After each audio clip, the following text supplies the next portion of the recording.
26 फौजियों की शहादत, सरहदी कशीदगी, मुआहिदों की मातली। क्या पाकिस्तान और इंडिया के दरमियान जंग के बादल छा रहे हैं? आज हम आपको बताएंगे कि दोनों ममालिक के दरमियान कौन से अहम मुआहिदे मौजूद हैं, उनकी मातली का क्या मतलब हो सकता है और मुस्तकबिल के मुमकिना असरात क्या हो सकते हैं। पाकिस्तान और इंडिया के दरमियान 40 से जायद दो तरफा मुआहिदे हैं, जिनमें से चंद इंतहाई अहम ये हैं। शिमला माहिदा 1972-1971 की जंग के बाद तय पाया। मसला कश्मीर समेत तनाज़ात का पुरअमन हल, लाइन ऑफ कंट्रोल को तस्लीम किया गया।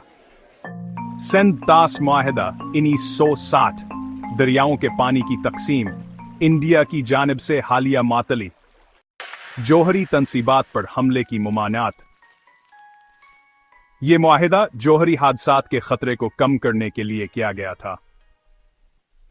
फौजी मशकों की पेशगी इतला, इस मुआहिदे का मकसद कशीदगी को कम करना था। लाहौर एलामिया, लन तेनिनिया। यह मुआहिदा नवाज शरीफ और अटल बिहारी वाजपेयी के दरमियान हुआ था। जबांडिया ने सिंध तासमाहद हमतल किया तो पाकिस्तान ने भेजवा बिकार रवाई का अंदीह दिया, लेकिन नी हमातली किया असरात मरतब कर सकती है।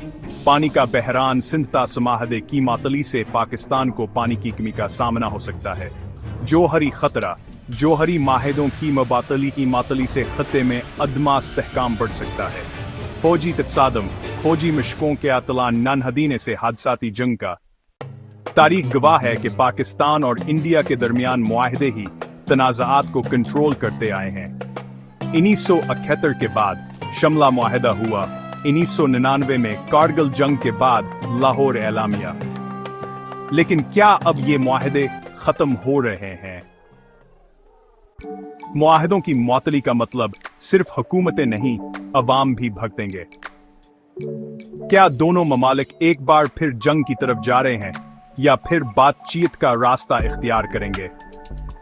अपनी राय कमेंट्स में जरूर बताएं। वीडियो को लाइक और शेयर करें।